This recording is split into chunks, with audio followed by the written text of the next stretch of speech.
Thank you and welcome to the show this morning. The topic this morning is American Baptist College and the Civil Rights Movement. And we're fortunate to have with us this morning to talk about American Baptist College and the Civil Rights Movement, the president of American Baptist College, Dr. Forrest Harris. And of course, Dr. Harris, let me welcome you to the show this morning. Glad to be here.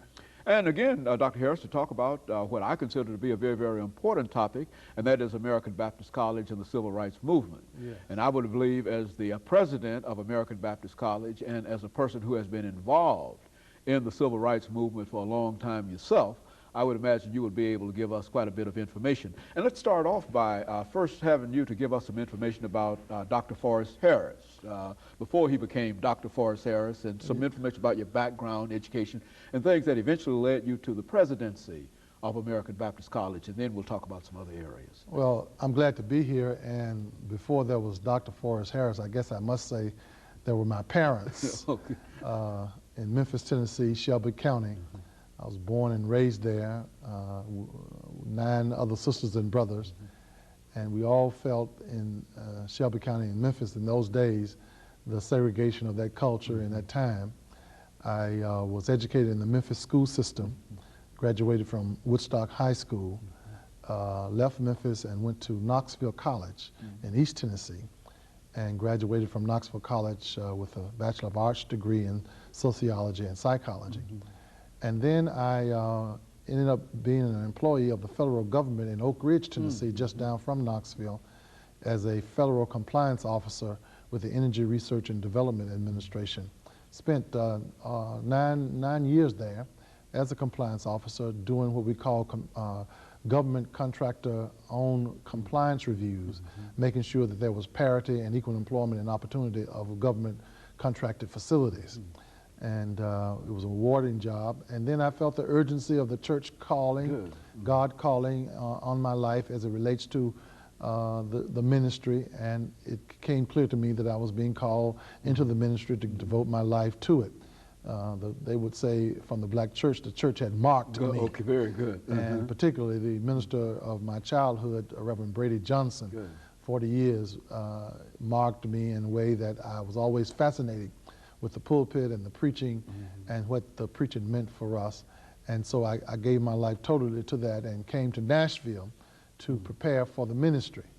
And my first stop was American Baptist College. And I spent a year and a half there retooling. I had already had a BA degree from Knoxville College, but I felt a need to retool. And I had heard and met some of the graduates of American Baptist College, and they were very impressive pulpiteers and with scholarly depth and as well as charismatic appeal. And I was really impressed with them and their message, and I decided to come to American Baptist College, and glad I did.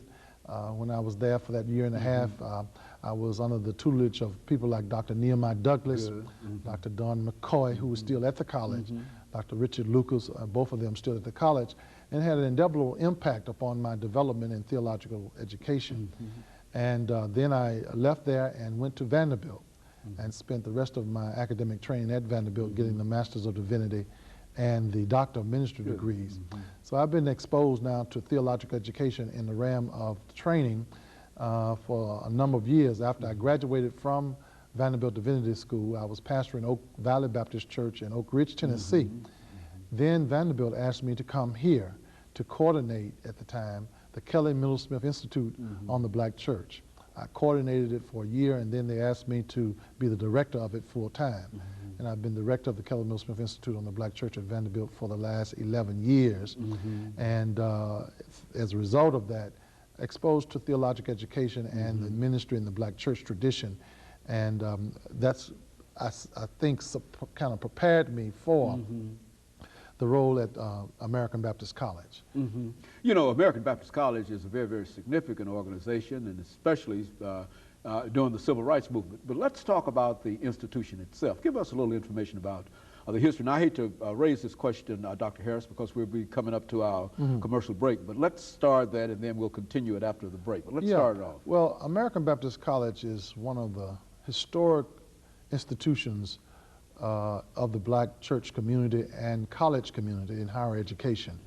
It has a rich heritage. It was founded in 1924, a joint venture between the National Baptists and Southern Baptists as a collaborative to train ministers to serve churches in the black community. And that collaborative between the National Baptist Convention USA Incorporated and Southern Baptist continued for many years and developed a rich campus life and academic training for ministers. Recently, in the last several years, Southern Baptist no longer is a part of that partnership, and now the school is fully supported by the National Baptist Convention USA Incorporated. But American Baptist College's richest heritage is its association with the Civil Rights Movement in terms of its student leadership that came out of the school. John Lewis, congressman now in Georgia, was one of our graduates, as well as C.T. Vivian and many other social activists.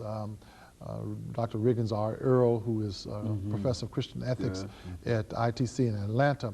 We have produced a number of graduates who, at the time of the Civil Rights Movement, were a part of the student sit-in movement and gave critical leadership to it. And as a result, the school has made a profound contribution to Nashville and to the nation and to the world, because it continues to be a symbol of what Dr. King was talking about when he was talking about nonviolence and the achievement of social justice.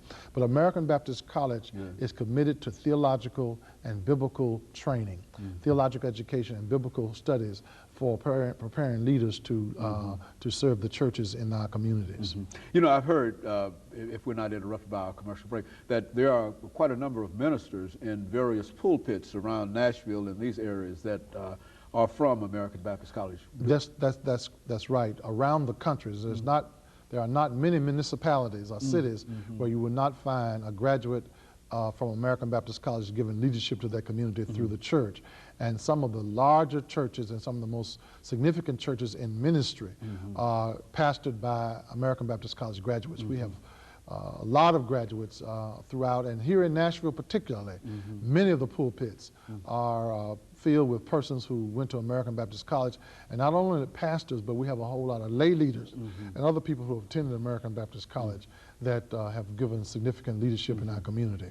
You mean when you say lay leaders, these are the folks who might come to American Baptist College, but who themselves will not be preaching, missionary workers and et cetera?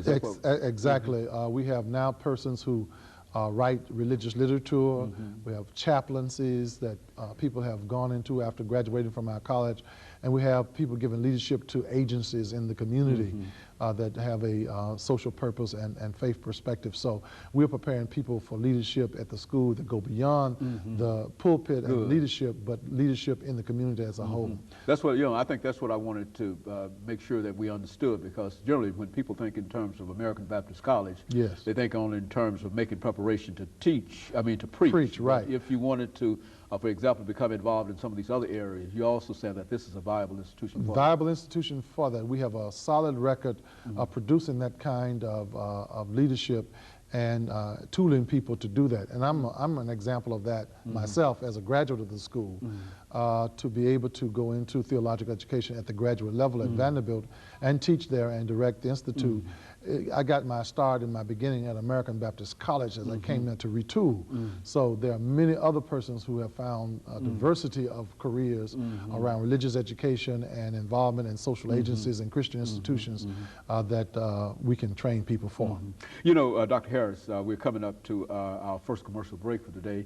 But when we come back during the second segment, I want to move into the topic today, and that is American Baptist College and the Civil Rights Movement. Yes. And what I'd like for you to do here is to be reminded that there are so many young people today who really don't have any understanding of what the Civil Rights Movement was against in the real sense, that is something about segregation.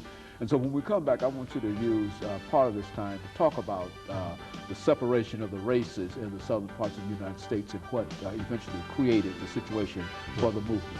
And of course, we'll be back with our audience following this short commercial break.